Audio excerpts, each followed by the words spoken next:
Hello everyone, once again I welcome you in final year physics class।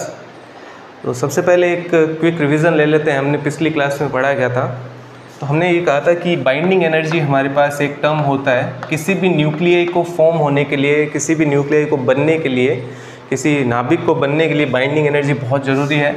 और वो binding energy हमने इस तरह से पढ़ी थी, वो था अपने पास में Z into mass of hydrogen atom into C square plus neutron number into mass of neutron into C square and minus m, जो भी हम न्यूक्लियाई पढ़ रहे हैं, जो भी हमने एटम, जिस भी एटम का न्यूक्लियाई हम पढ़ रहे हैं उसके लिए atomic number Z, atomic mass, atomic number and C square. तो दैट इज़ कि जब न्यूट्रॉन एंड प्रोटॉन अलग अलग हैं तब उनका टोटल मास एनर्जी कितना है, माइनस जब उन सब को जोड़ दिया है, हमने एक एटम बना दिया है, तब उसका मास एनर्जी कितना है। तो टोटल मास एनर्जी जो उसका है उसको अगर सेपरेटेड हम न्यूट्रॉन एंड प्रोटॉन की मास एनर्जी से कंपेयर करेंगे तो वो हमेशा कम निकल के आएगा, और कम निकल के जो डिफरेंस आता है वो होती है उसकी बाइंडिंग एनर्जी। ये हमारे पास है। अच्छा, अब हमने ये कहा था कि इस बाइंडिंग एनर्जी को डील करने वाला फॉर्मूला जो है वो है सेमी इंपिरिकल मास फॉर्मूला। तो आज के इस वीडियो लेक्चर में हम कुछ टर्म्स जो है वो देखेंगे जो सेमी इंपिरिकल मास फॉर्मूला को डिफाइन करती है, और क्यों इन टर्म्स का इतना जो है इफ़ेक्ट है या फिर क्यों इसका इतना इम्पोर्टेंस है उसके बारे में थोड़ी बात अपन करेंगे। तो देखो क्या क्या टर्म्स आती है, पहले मैं ये आपको लिख के बता देता हूँ, फिर एक एक करके हम उनको डेराइव करेंगे या देखेंगे कि क्यों वो ज़रूरी है या क्यों इनमें वो लिखी गई है टर्म्स। तो सबसे पहली टर्म जो है वो है EV। V जो है वो वॉल्यूम टर्म को डिनोट करता है। तो ये एक तरह से आप ये कह दो ये वॉल्यूम टर्म है। एक बार के लिए समझ में शायद नहीं आएगा ये, इसको सिर्फ आप देख लीजिए कि कौन कौन सी टर्म्स हमारे पास है। तो पहला है वॉल्यूम टर्म, दूसरा है सरफेस टर्म, तीसरा है अपने पास में EC कूलॉम टर्म, और चौथा है E सिमेट्रिक, और पांचवा टर्म है डेल्टा। डेल्टा क्या है, ये सब कुछ क्या अलग अलग से इनके बारे में बात करेंगे, पर एक बार सिर्फ इतना समझ लेते हैं कि ये टर्म्स में ये सब जो अपने सब्सक्रिप्ट लगाए हैं इनका क्या मतलब है। तो ये वॉल्यूम टर्म है। तो समथिंग वॉल्यूम किस तरह से बाइंडिंग एनर्जी को इफेक्ट करता है, एक कैसे डिपेंडेंसी है वॉल्यूम की बाइंडिंग एनर्जी पर या बाइंडिंग एनर्जी की वॉल्यूम पे, वो डिफाइन करता है। फिर एज सरफेस से है तो बाइंडिंग एनर्जी सरफेस पे किस तरह से डिपेंड करती है, सरफेस एरिया पे। फिर कूलॉम इंटरेक्शन जो है वो किस तरह से इस बाइंडिंग एनर्जी को प्रभावित करता है। फिर सिमेट्री है, एक सिमेट्री क्या चीज़ है जब पढ़ेंगे तभी समझ में आएगा अपने को। और ये लास्ट में पेयरिंग टर्म है। तो ये दोनों टर्म थोड़े से डिफरेंट टाइप के टर्म्स हैं, और ये दोनों सेम, ये सेम है और ये सेम, ऐसा कह दो आप। मैं इसको ऐसा क्लासिफिकेशन इसलिए दे रहा हूँ क्योंकि ये जो तीन टर्म है ये क्लासिकल मैकेनिक्स या क्लासिकल फिजिक्स के थ्रू समझे जा सकते हैं बहुत ईजी वे में, और ये जो बाकी के जो दो टर्म्स हैं इनको क्वांटम मैकेनिक्स के आधार पे समझा जाता है। तो ओवरऑल जो बात हम करना चाह रहे हैं वो ये है, देखो कि किस तरह से वॉल्यूम की डिपेंडेंसी या फिर बाइंडिंग एनर्जी की वॉल्यूम पे डिपेंडेंसी क्या है, ये अपन सबसे पहले डिस्कस करना चाहते हैं। तो मैं इसको लिख रहा हूँ, सबसे पहले थोड़ा नीचे लिख देते हैं क्योंकि इसके साथ साथ मैं यहाँ पे इसको लिखता चलूँगा, है ना। वॉल्यूम टर्म, आयतन का पद जो है वो किस तरह से डिपेंड करता है।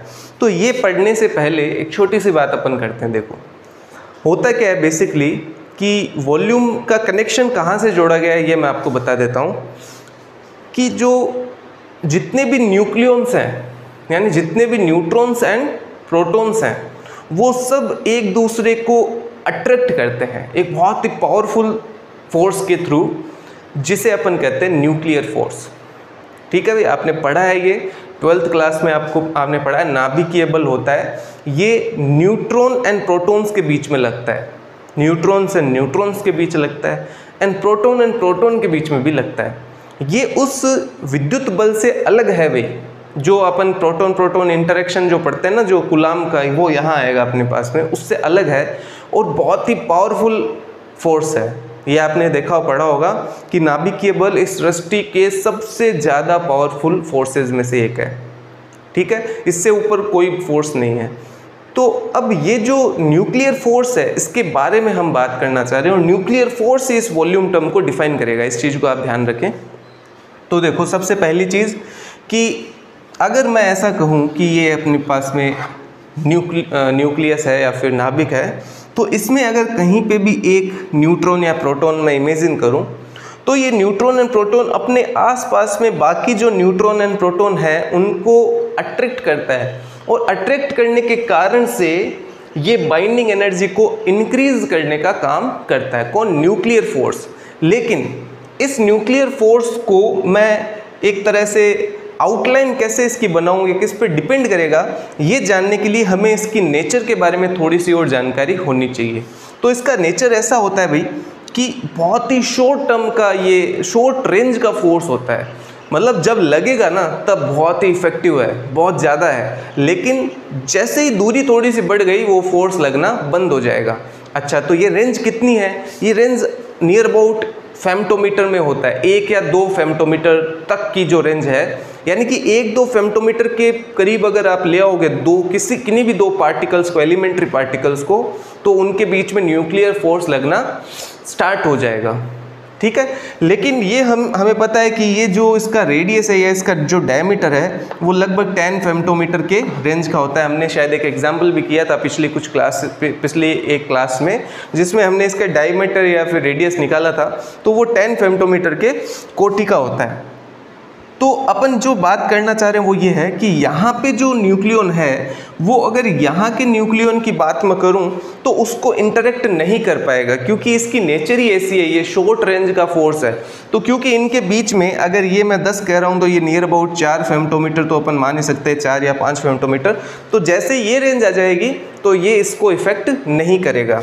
तो ये किसको इफेक्ट करेगा? ये अपने आसपास में बहुत ही शॉर्ट एक रेंज को ही इफेक्ट कर पाएगा। और वो इफेक्ट क्या है? वो इफेक्ट है बाइंडिंग एनर्जी में बढ़ा रहा है ये बाइंडिंग एनर्जी को। क्यों? क्योंकि अट्रैक्शन है ना इसके पास, बहुत पावरफुल अट्रैक्शन है।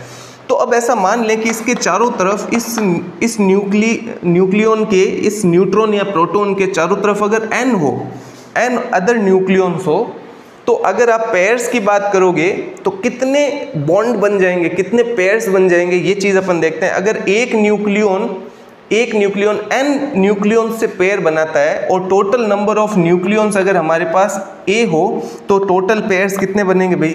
n × a बनेंगे। ये बात समझ में आ रही है कि भाई यहाँ पे जो न्यूक्लियन है वो n न्यूक्लियन से साझा कर रहा है, पेयर बना रहा है। तो एक n से बना रहा है, तो वो जो अपना यूनिटरी एक मेथड होता है ना, एक पेन का 10 रुपये है तो 10 पेन के कितने होंगे? तो 10 × 10, राइट। तो सिमिलरली कि एक न्यूक्लियन अगर n से, स्मॉल n से अगर पेयर बना रहा है तो a न्यूक्लियंस कितना से बनाएंगे? तो n × a से बनाएंगे। अच्छा, तो ये जो अपने पास ये टर्म जो है, ये बाइंडिंग एनर्जी का जो ये टर्म है, या मैं ये कह दूं न्यूक्लियर फोर्सेस के कारण से जो टर्म है वो किसके प्रोपोर्शनल होना चाहिए भी? n a के प्रोपोर्शनल होना चाहिए। अच्छा, इसके बट्टे में 2 और लगाना पड़ेगा मुझे, पेयर्स, नंबर ऑफ पेयर्स जो है वो na/2 होगा। अब ये 2 क्यों लगा दिया? क्योंकि हर एक न्यूक्लियन 2 बार काउंट होगा। जैसे अगर मैं यहाँ पे बात कर रहा हूँ तो ये खुद भी तो या फिर ये किसी और के साथ में भी हो सकता है, या फिर ये खुद भी तो काउंट होगा। जब भी मैं बात करूंगा तो ये खुद भी तो काउंट होगा। जैसे कि इसका खुद का भी तो एक रेंज है, यहाँ पे जो न्यूक्लियन है उसका भी तो कुछ खुद का रेंज है। तो पहले मैं इसको काउंट कर रहा हूँ तब ये पेयर में काउंट कर रहा हूँ, फिर मैं इसको काउंट कर रहा हूँ तब मैं ये पेयर काउंट कर रहा हूँ। तो मैं हर एक पेयर को 2 बार काउंट कर रहा हूँ, इसलिए मैंने इसमें 2 का भाग लगा दिया। अच्छा, अब वॉल्यूम का क्या इसमें कनेक्शन है? तो आप ये देख रहे हो कि अगर वॉल्यूम बढ़ेगा तो उसमें नंबर ऑफ न्यूक्लियंस बढ़ेंगे। क्यों? क्योंकि डेंसिटी जो है वो न्यूक्लियंस की सेम रहती है, न्यूक्लियन की डेंसिटी सबकी सेम ही रहती है। तो अगर वॉल्यूम बढ़ाओगे आप, अगर वॉल्यूम बढ़ाओगे, आपको ये कह दिया कि इस रूम में, बाय द वे मान लो इस रूम में नंबर ऑफ जो एटम्स है, जो एयर मॉलिक्यूल्स है, उनकी डेंसिटी फिक्स है, आप उसको कम या ज़्यादा नहीं कर सकते, आप डेंसिटी फिक्स है। तो अगर आप इसका वॉल्यूम बढ़ाओगे, मतलब इस रूम को इस पास वाले डार्क रूम में जब सेट करोगे तुम लोग, ये बीच वाली दीवार हटा दोगे, तो ओवरऑल बात ये ना मॉलिक्यूल्स की संख्या बढ़ जाएगी आपके पास में। क्यों? क्योंकि आप इसकी डेंसिटी कम या ज़्यादा नहीं कर सकते, तो वही डेंसिटी उधर रखनी पड़ेगी। तो इसका मतलब आपको और मॉलिक्यूल्स इंट्रोड्यूस करने पड़ेंगे। बात समझ में आ रही है? तो क्योंकि न्यूक्लियस का जो डेंसिटी है वो फिक्स है, तो जैसे जैसे आप वॉल्यूम बढ़ाओगे वैसे वैसे नंबर ऑफ जो उसमें न्यूक्लियॉन्स हैं वो बढ़ते जाएंगे, number of neutron and proton बढ़ते जाएंगे। जितना आप उसका आयतन बढ़ाओगे उतने ही नंबर ऑफ न्यूक्लियॉन्स बढ़ेंगे। तो इसके कारण से यहाँ वॉल्यूम टर्म जोड़ा गया अभी। तो वॉल्यूम जितना ज़्यादा होगा, ए यानी कि नंबर ऑफ न्यूक्लियॉन्स ज़्यादा होगा, नंबर ऑफ न्यूक्लियॉन्स ज़्यादा होगा तो ये जो पेयर जो बनेगा वो भी ज़्यादा होगा, और पेयर ज़्यादा बनेगा तो बाइंडिंग एनर्जी भी ज़्यादा बनेगी, क्योंकि अट्रैक्शन लग रहा है। तो जितना ज़्यादा अट्रैक्शन, हम तो चाहते हैं अट्रैक्शन ज़्यादा हो, तो बाइंडिंग एनर्जी ज़्यादा होगी। अच्छा, अब मैं इसमें से ये और ये टर्म हटा देता हूँ। क्यों? क्योंकि ये कांस्टेंट है, n भी कांस्टेंट है और 2 भी कांस्टेंट है, तो इनको हटा देते हैं अपन। तो ये EV जो है वो A के डायरेक्टली प्रोपोर्शनल हो गई, और जब ये प्रोपोर्शनलिटी का साइन हटता है तो यहाँ पे एक कांस्टेंट आता है जिसे अपन कहते हैं AV, और AV के साथ आ जाएगा एटॉमिक मास। अच्छा, अब दूसरा टर्म अपने पास है सरफेस एनर्जी का। तो दूसरा अपने पास है सरफेस टर्म, यहाँ पे मैं बना देता हूँ सरफेस टर्म। ये बात आ गई ना भाई समझ में सबको? इसमें कोई डाउट नहीं होना चाहिए भाई, कि सबसे पहली बात आपको ध्यान रखनी है कि जो न्यूक्लियर फोर्सेज है वो शॉर्ट रेंज के फोर्सेज है, वो सिर्फ अपने आसपास के बहुत ही कम न्यूक्लियंस को ही इफेक्ट डालते हैं, दूसरों को इफेक्ट नहीं डालते। दूरी पे उनसे उनका कोई मतलब नहीं है। दूरी पे जब होते हैं ना तो नंबर ऑफ पेयर्स बहुत ज़्यादा बन जाएंगे भाई। जब ये है अपने पास में, ये इससे भी अगर बॉन्ड बना सकता है, इससे भी बॉन्ड बना सकता है, इससे भी बॉन्ड बना सकता है, तो इसमें नंबर ऑफ पेयर्स जो है वो बहुत ज़्यादा हो जाएंगे। कितने हो जाएंगे उसके बारे में हम यहाँ पे बात करेंगे भाई, ठीक है। लेकिन अभी अपने पास हर एक न्यूक्लियन अपने आसपास के कुछ न्यूक्लियन से ही बॉन्ड बना पा रहा है, इसलिए Na/2 पेयर्स बनेंगे, और Na/2 पेयर्स जो है वो हर एक पेयर उसकी बाइंडिंग एनर्जी को बढ़ाने का काम करेंगे। और इस कारण से हमने वॉल्यूम के साथ इसको कनेक्ट कर दिया कि जितने न्यूक्लियन होंगे उतना ही वॉल्यूम ज़्यादा होगा, और वॉल्यूम ज़्यादा होगा तो बाइंडिंग एनर्जी भी ज़्यादा होगी। तो डायरेक्टली प्रोपोर्शनल अपन ने कर दिया इसको। दूसरा सरफेस टर्म, जैसे ही हम अब सरफेस के बारे में क्यों बात कर रहे हैं, वॉल्यूम के बाद सरफेस के बारे में क्यों बात कर रहे हैं, तो इसके लिए अपने को वापस अपनी जो एज्यूम्शंस है उसको रीथिंक करना पड़ेगा। देखो, जब कल या फिर लास्ट लेक्चर में जब अपन ने बात की थी तो मैंने एक बात कही थी कि हम ये सेमी इंपिरिकल मास फॉर्मूला, इसका नाम ही है सामी अनुभविक द्रव्यमान सूत्र, मतलब ये अनुभव के आधार पे है। तो हम एज्यूम कर रहे हैं बहुत सारी चीज़ें, और कुछ चीज़ें हम साइंटिफिकली भी इसमें ऐड करेंगे, लेकिन बाकी की चीज़ें हम सिर्फ एज्यूम करके इसमें कर रहे हैं। तो ये अनुभव के आधार पे क्रिएट किया गया एक सूत्र है। तो अगर अपन बात कर रहे हैं अपने अनुभव से, एक बार अपन सोच के देखें कि ये हमने कहा कि वॉल्यूम टर्म चलो ठीक है, ये इतना इंटरेक्शन होने के कारण इतनी एनर्जी, बाइंडिंग एनर्जी को ये टर्म देगा। लेकिन जब हम ये बात कर रहे हैं, आपको नहीं लगता हमने कुछ ज़्यादा एक्स्ट्रा जो है वो सोच लिया, या फिर ऐसा कह दूं कि मैंने इसको बहुत ज़्यादा तवज्जो दे दिया, या ऐसा कह दूं कि हमने उस एनर्जी को ज़्यादा कंसिडर कर लिया है। ये कैसे? आप एक बार सोचो कि मैंने यहाँ के न्यूक्लियन को तो कह दिया कि ये n न्यूक्लियन से साझा कर लेगा या पेयर बना लेगा, लेकिन यहाँ अगर इसकी सरफेस पे स्थित है, अगर कोई मान लो न्यूक्लियन, न्यूट्रॉन या प्रोटॉन इसकी न्यूक्लियस की सरफेस पे स्थित है, तो क्या ये n न्यूक्लियन से पेयर बना सकता है? अपने आसपास के स्मॉल n न्यूक्लियन से पेयर बना सकता है? ये नहीं बना सकता। क्यों नहीं बना सकता? क्योंकि न्यूक्लियंस तो सरफेस डायरेक्शन में, इस वाला डायरेक्शन तो इसका है ही नहीं, इधर तो कुछ न्यूक्लियंस है ही नहीं भाई, सरफेस के इधर इधर न्यूक्लियस इधर है ही नहीं, वो इधर नहीं है। तो इसका मतलब ये जो अपन ने एनर्जी यहाँ पे काउंट की है, इस एनर्जी में थोड़ा सा कुछ कमी करने की ज़रूरत है। इतनी एनर्जी नहीं है, क्योंकि इन सरफेस वालों के पास तो बाहर की तरफ ऐसा कोई सिस्टम ही नहीं है जिससे वो कि पैर बना सके और पैर बना के बाइंडिंग एनर्जी में इजाफा कर सके वो। तो इसके कारण से हमें एक सरफेस टर्म और लाना पड़ेगा, और सरफेस टर्म जो है वो उसकी सरफेस एरिया के डायरेक्टली प्रोपोर्शनल होगी। और सरफेस एरिया अपने पास होता है 4πr² स्क्वायर का, स्पेरिकल जो जितनी भी एंटिटीज होती है उनका सरफेस एरिया 4πr² होता है। अच्छा r आपने अपन को अल्टीमेटली a तक पहुंचना है, तो r आपने छोटी क्लासेज में पढ़ा होगा कि r जो है वो किसी भी एटम का r जो है वो कुछ इस तरह से डिफाइन होता है ना। यहाँ लिख देता हूँ मैं कि r = r0 a⁻³ जहाँ पे r0 एक कांस्टेंट है जो है 1.2 फर्मियन। ऐसा 12th में आपने एक रिलेशन पढ़ा होगा, नहीं पढ़ा है तो एक बार रिवीजन करना। ये ऐसा रिलेशन होता है, ये एक्सपेरिमेंटल एक अप्रोक्सीमेशन है सिर्फ, ऐसा कोई हार्ड एंड फास्ट रूल नहीं है, बट अप्रोक्सीमेशन है तो हम वो लगा रहे हैं यहाँ पे। तो ये इसके 4π एंड ये समथिंग इसके डायरेक्टली प्रोपोर्शनल हो जाएगा, और हमें ये सब चीज़ नहीं चाहिए तो हम कहेंगे ES is directly proportional to a⁻²/3। ठीक है, जब मैं यहाँ पे इसको नोट कराऊंगा तो मैं इसमें लिखूंगा AS जो कि एक कांस्टेंट है एंड a⁻²/3, ऐसा एक टर्म हो रहा जाएगा। लेकिन क्योंकि ये सरफेस टर्म जो है वो बाइंडिंग एनर्जी में कमी का काम कर रहा है, मतलब हमने ओवर एस्टिमेट किया था इसको, ज़्यादा यहाँ पे इसको एस्टिमेशन लगा लिया, तो उसमें कमी करने के लिए हमने किया है। इसलिए बीच में हमने क्या लगाना पड़ेगा भाई, एक माइनस का साइन लगाना पड़ेगा कि भाई ये एनर्जी है और इस एनर्जी से मैंने थोड़ा कम कर दिया है। कम इसलिए कर दिया क्योंकि हमने गलत सोचा था, हमारी जो सोच थी वो थोड़ी सी एक्स्ट्रा चली गई थी, इतना नहीं होनी चाहिए। जो बाहर वाले ये जो सरफेस वाले हैं इनकी एनर्जी हमें रिड्यूस करनी पड़ेगी, तो वो रिड्यूस करने वाला जितना ज़्यादा सरफेस एरिया होगा उतनी वो एनर्जी कम हो जाएगी। तो हमने एक रफली एक आइडिया लगा लिया कि उसके सरफेस एरिया के डायरेक्टली प्रोपोर्शनल होगा। अब देखो ये जो बाकी जो बन रहे ना AB AS ये सब कुछ वो कंपनसेट करेंगे, प्रैक्टिकल जो रिजल्ट्स हैं उनको ये जो है ये डिनोट करेंगे। प्रैक्टिकली क्या होगा वो चीज़ ये लेके आएंगे हमारे लिए। तो रफली हमने ये बता दिया और फिर प्रैक्टिकली उसको पूरा का पूरा मेज़र करके उस सिचुएशन के लिए, उस न्यूक्लियाई के लिए, उस नाभिक के लिए स्पेशली AB AS एंड आगे जितने भी जो आएंगे कॉन्स्टेंट्स उनका वैल्यू फिक्स कर दिया जाएगा आगे जाके प्रैक्टिकली। तो वो इसमें जो भी कमियां रह रही है एक तरह से आप ये मान लो उनको वो कंपनसेट कर देगा या सप्लीमेंट कर देगा, ऐसा कह देते हैं अपन। नंबर 3 बात अपन करते हैं थर्ड टर्म की जो है कूलॉम्ब टर्म।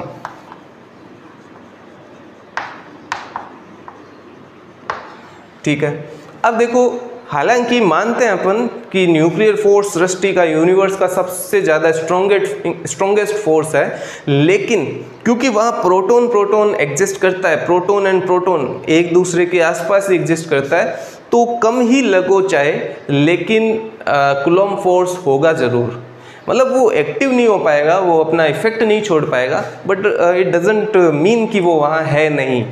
आप अगर उसका इफेक्ट देख नहीं पा रहे हो इसका मतलब ये नहीं है कि आपके पास वो फोर्स वहाँ एग्जिस्ट नहीं करता, वो फोर्स एग्जिस्ट तो करता है बट वो अपना इफेक्ट वहाँ पे नहीं दिखा पा रहा है, क्योंकि वहाँ एक मोर पावरफुल फोर्स एग्जिस्ट कर रहा है, उससे ज़्यादा पावरफुल फोर्स एग्जिस्ट कर रहा है। तो मतलब मैं जो कहना चाह रहा हूँ वो है कि कूलॉम्ब फोर्स वहाँ पे एग्जिस्ट करेगा तो कूलॉम्ब इंटरेक्शन भी होगा। अब कूलॉम्ब इंटरेक्शन सिर्फ प्रोटॉन के बीच होगा, उसमें न्यूट्रॉन्स का कोई केस है नहीं, है ना। तो देखो यहाँ पे जो कूलॉम्ब की जो टर्म है वो नंबर फर्स्ट डायरेक्टली प्रोपोर्शनल होगी कितने बॉन्ड बनाता है वो प्रोटॉन। ये प्रोटॉन यहाँ पे मान लो ये न्यूक्लियन इमेजिन किया था, अब इसकी जगह आप एक प्रोटॉन इमेजिन कर लो, तो कितने पेयर बनाता है उसके डायरेक्टली प्रोपोर्शनल होगी। अब वो पेयर कितने बनाएगा ये चीज़ हमारे माइंड में होनी चाहिए ना। तो वो पेयर्स की जो संख्या है वो हमारे पास होगी z × z-1/2। इतने पेयर्स जो है ओवरऑल उसमें बन के आएंगे।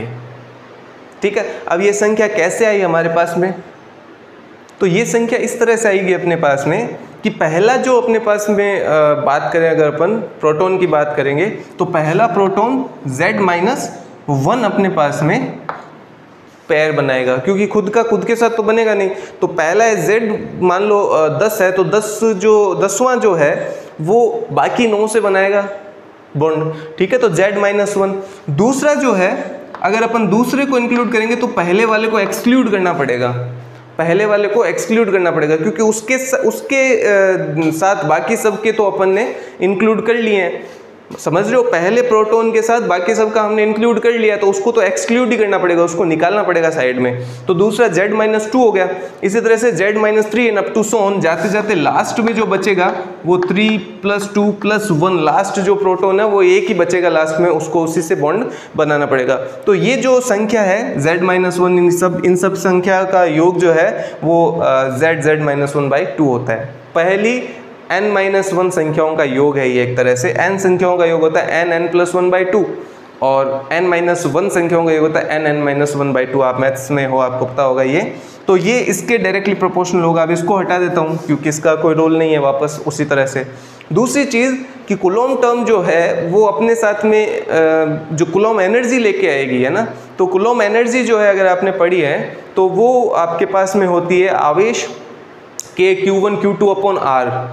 Q1 Q2 चार्ज है और K है और अपॉन R। तो वो अपॉन R वाला जो टर्म है, जो पोटेंशियल एनर्जी कूलॉम की जो पोटेंशियल एनर्जी, या फिर ऐसा कह दूं इलेक्ट्रिकल पोटेंशियल एनर्जी में एक इसके साथ में और टर्म आता है कि वो रेडियस पे भी डिपेंड करता है, रेडियस पे भी डिपेंड करता है। तो 1/R के भी ये इनडायरेक्टली प्रोपोर्शनल होगा। समझ रहे हो बात कि डिस्टेंस बढ़ेगी तो वो एनर्जी धीरे धीरे रिड्यूस होती है ना, कम होती है। ये फॉर्मूला पढ़ रखा है ना भाई अपन ने, K Q1 Q2/R ऐसा पोटेंशियल एनर्जी होती है कूलॉम की, या फिर ऐसा कह दो इलेक्ट्रिकल। तो ये अपने पास दोनों टर्म जब मिल जाएंगे तो यहाँ पे अपने पास में तीसरा टर्म आएगा, that is AC and Z-1 over A⁻⁻⁰। ये A⁻⁻⁰ क्यों लिखा है, ये वापस इसी की वजह से लिखा है। देखो भाई R की जगह मैंने लिखना है ये, इसको लिख देता हूँ बराबर R0 A⁻⁻⁰। इन दोनों को साथ मिला के लिखा है। अच्छा नेक्स्ट, ये भी उस एटम की स्टेबिलिटी को क्या करेगी, प्रॉब्लम में ही डालेगी, एक तरह से उसकी एटम की स्टेबिलिटी को कम ही करेगी। क्यों? क्योंकि प्रोटॉन प्रोटॉन इंटरेक्शन जो है वो कैसा इंटरेक्शन है, रिपल्शन है। रिपल्शन इंटरेक्शन की वजह से वो क्या करना चाहेंगे, वो दूर जाना चाहेंगे, और दूर जाना चाहेंगे तो बाउंड करने की जो एक उसकी कैपेसिटी है, या फिर बाउंड करने का जो उसका एक टेंडेंसी है, उसको वो क्या करेगी, इफेक्ट करेगी, उस टेंडेंसी को वो नेगेटिव में ले जाएगी। तो इस वजह से यहाँ पे एक माइनस टर्म हो रहेगा। तो ये अपन ने फर्स्ट टर्म देखा जो वॉल्यूम के कारण है। जितने ज़्यादा वॉल्यूम बढ़ेगा उतना नंबर ऑफ न्यूक्लियॉन्स बढ़ेंगे, नंबर ऑफ न्यूक्लियॉन्स बढ़ेंगे तो वो पेयर भी ज़्यादा बनाएंगे, और ज़्यादा पेयर बनाएंगे तो उसकी बाइंडिंग एनर्जी बढ़ के आएगी। दूसरा, सब के सब न्यूक्लियॉन उतना पार्ट नहीं प्ले कर सकते जितना कि वॉल्यूम के अंदर जो होगा वो कर पाएगा। तो सरफेस पे जो है उनका इतना कॉन्ट्रीब्यूशन नहीं रहता है उस बाइंडिंग एनर्जी को बढ़ाने में। तो उस एस्टिमेशन को कम करने के लिए हमने यहाँ पे ये सरफेस एनर्जी लाए। फिर तीसरा कि कूलॉम इंटरेक्शन वहाँ पे एग्जिस्ट करेगा ही करेगा, प्रोटॉन प्रोटॉन एक दूसरे को रिपल करेंगे ही करेंगे, इस कारण से उसकी बाइंडिंग एनर्जी में और कमी हो जाएगी। तो ये तीसरा टर्म हमारे पास में माइनस में आता है। अच्छा, चौथा टर्म अपने पास सिमेट्री का टर्म है, तो अपन इसके बारे में अगली क्लास में बात करेंगे कि किस तरह से क्वांटम मैकेनिक्स अपन इसमें लेके आएंगे, किस तरह से हम ये देखेंगे कि क्या न्यूक्लियस के अंदर भी एक शेल होता है, शेल मॉडल होता है। जिस तरह से हम कहते हैं ना कि इलेक्ट्रॉन्स होते हैं, चारों तरफ इलेक्ट्रॉन मूव करते रहते हैं, एक जगह पे एक इलेक्ट्रॉन रह सकता है एंड आगे दूसरी कक्षा में जाना पड़ेगा, सेम स्पिन है तो वो एक साथ नहीं रह सकते, समथिंग लाइक इस तरह का जो सिचुएशन आता है, वो सिचुएशन क्या नाभिक में भी होता है, और अगर वो होता है तो वो किस तरह से इसकी स्टेबिलिटी को किस तरह से प्रभावित करता है ना। हम ये देखेंगे कि कैसे same neutron and same proton, जो सेम न्यूट्रॉन एंड प्रोटॉन वाला नाभिक जो है वो अलग अलग न्यूट्रॉन प्रोटॉन्स की संख्या वाले नाभिक से ज़्यादा स्थायी होता है। ये चीज़ भी अपन देखेंगे कि भाई अगर हम न्यूट्रॉन एंड प्रोटॉन सेम रखें, जैसे कि अगर मैं कहूँ कि 20 A = 20 का मुझे नाभिक बनाना है, तो मेरे पास में ये कॉम्बिनेशन 10-10 का हो सकता है, या मैं 11-9 का भी बना सकता हूँ। तो कैसे 11-9 वाला कम स्थायी होता है और 10-10 वाला ज़्यादा स्थायी होता है, इसकी इस तरह की बात करेंगे। यहाँ पे पेयरिंग की बात आएगी भाई, जो हम सिमेट्री की बात आएगी कि किस तरह से सिमेट्री जो है वो ज़्यादा स्ट्रॉन्ग उसको बनाने की कोशिश करती है, क्यों वो स्ट्रॉन्ग होता है, उसके पीछे रीज़न क्या है, उसके बारे में बात करेंगे। और लास्ट में पेयरिंग का एक केस हो रहेगा, जो एनर्जी कभी इसमें प्लस होती है और कभी माइनस होती है। ये वाली एनर्जी इसमें से माइनस करी है अपन ने, क्यों माइनस करी है, इसका रीज़न भी अगली क्लास में देखेंगे। तो अगली क्लास में सेमी एम्पिरिकल मास फॉर्मूला को ख़त्म करेंगे अपन, अच्छा वीडियो लेक्चर होने वाला है, ये वाला आप पूरा देखो अच्छे से, इसको समझो, कोई डाउट हो तो वो पूछ लेना। ठीक है, मिलते हैं अगले वीडियो में।